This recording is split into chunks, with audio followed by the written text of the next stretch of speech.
Hello students,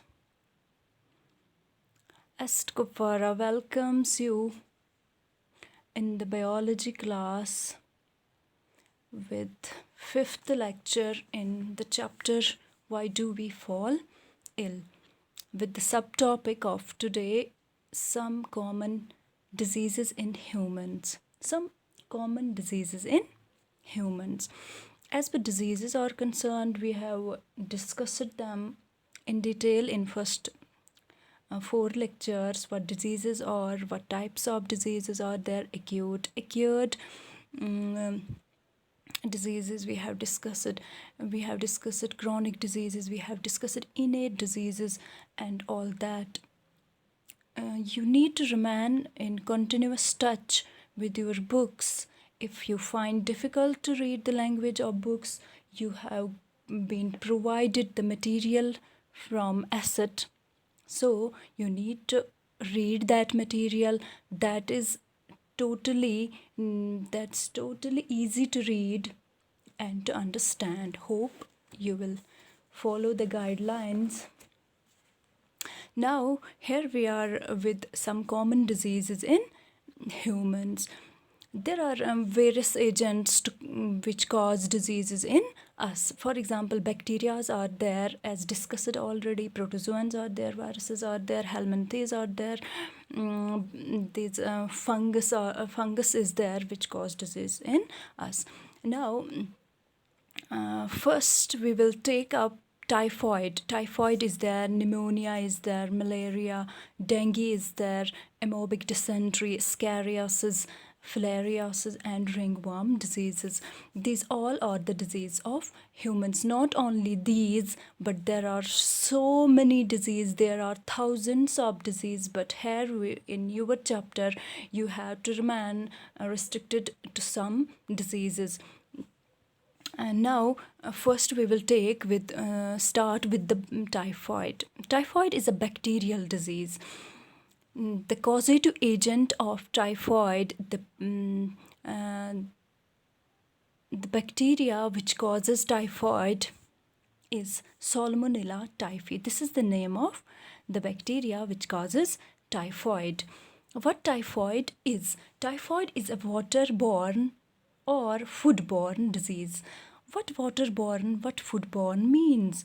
Means when we take contaminated water, we get sick, and if that water contains this bacteria Salmonella typhi, as it resides in contaminated water and contaminated food, we will get this disease. It mainly affects the GIT, gastrointestinal tract of humans, and the main part of the GIT and the final part of our GIT are the intestines. It mainly affects intestines of humans and resides there and causes the first stage of infections in the intestines of humans. Let me remind you that we are discussing about the typhoid, the food and waterborne disease in humans. Foodborne, waterborne means that it is caused due to the intake of contaminated water and contaminated food, which is contaminated by bacteria Salmonella typhi. Now how this water and food gets contaminated, how this Salmonella typhi travels to the food and water, and that is called as transmission. How this Salmonella typhi is transmitted from a sick person to a healthy person. You will better understand the pathway of transmission. For example, this person is a patient of typhoid. This person is the patient of typhoid disease. You are saying that it's looking very sad because it's affected by typhoid. So it has a problem in its intestines. Salmonella typhi is residing in its intestines. intestines. Now, the fecal matter also is formed in the last part of our intestines. So, the Salmonella typhi, the bacteria which causes the typhoid, resides in intestines and gets mixed with the fecal matter of the patient. And when this fecal matter on soil is unprotected, left uncovered, left unprotected, then some fly comes and sits on this fecal matter. This fly then flies and enters our homes and sits on our food, sits on our water, which is uncovered. When we left our food uncovered, when we left our water uncovered, the flies come and sit on our food and water and contaminate them. These flies have come from the fecal matter of the typhoid patient. Thus, these flies contain with them the Salmonella typhi, and they pour it in our food and water. When we eat this food, when we drink this water, we become sick and we become the patient of typhoid, and in this way the typhoid is contracted. Now you see here, this fly acts as the carrier. This acts as the carrier of the disease. These are called as these carriers of those insects or those organisms which carry the infection from one place to another place. They are called also called as vectors. They are called as vectors, or they are called as carriers. The carrier in typhoid infection is the housefly. Common housefly is the carrier of typhoid infection. Now, I hope you have better understood this transmission of typhoid disease. House flies sit on fecal. This all I have elaborated here in this flow chart. Now, what this Salmonella typhi does in its first stage, it causes intestinal lesions. What does this intestinal lesion means? It is also an illness. It's an illness. You all know that our all tissues are made up of cells. In the same way, our intestines are also made of cells. When a person has typhoid infection, his intestines or his intestinal cells rather are not able to absorb nutrients of the diet properly. They are not in a state, they are actually destroyed by this bacteria, so they does not absorb the proper nutrients from the food. That is called as intestinal lesions.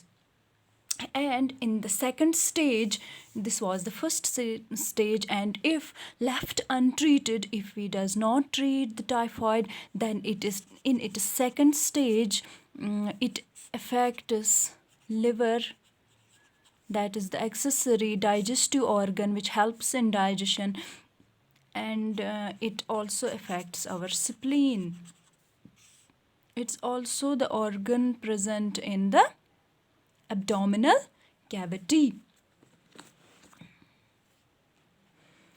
So symptoms of typhoid are intermittent fever. Intermittent fever means when a person gets fever, this person, for example, is a patient of this typhoid, it gets fever in the morning, then it is normal in the noon, morning it gets fever, then in noon he is normal, then in the evening it gets fever again. This is called as intermittent fever, which comes after the intervals. And then is the headache. Headache is the general symptom of the typhoid. Intermittent fever, headache, weakness, abdominal pain. You can better understand because here this Salmonella typhi attacks the intestines, so abdominal pain is normal. Enlargement of liver and spleen, as discussed already, that in the second stage it attacks the liver and spleen. In the first stage it attacks the intestines. The test when a patient goes to a doctor and he says the doctor that I have intermittent fever, I have headache, I have weakness, I have abdominal pain and all that. Enlargement of liver and spleen is confirmed after the testing. Then the doctor refers him the Vidal test. The test which confirms the presence of Salmonella typhi in our body is Vidal test. Preventions. What are the preventions? How can we prevent this infection, this typhoid infection? Community sanitation. We should sanitize our localities. We should sanitize there should be a proper drainage system. There should not be water lodged in the areas. There should not be any kind of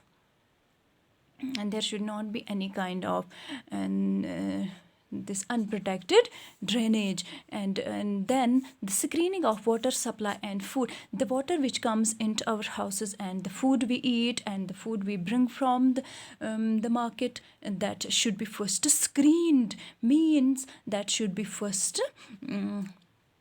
cleaned. That should be first cleaned and then only taken. Then what are the drugs which are given to the patient of typhoid? They are the antibiotics which kill, or antibiotics are those medicines which kill or stop the growth of microorganisms. Here the microorganism is bacteria. So the drug of choice for the typhoid is streptomycin. This is the antibiotic which stops or kills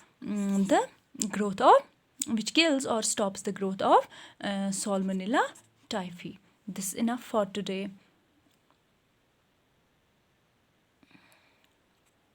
Class dismissed.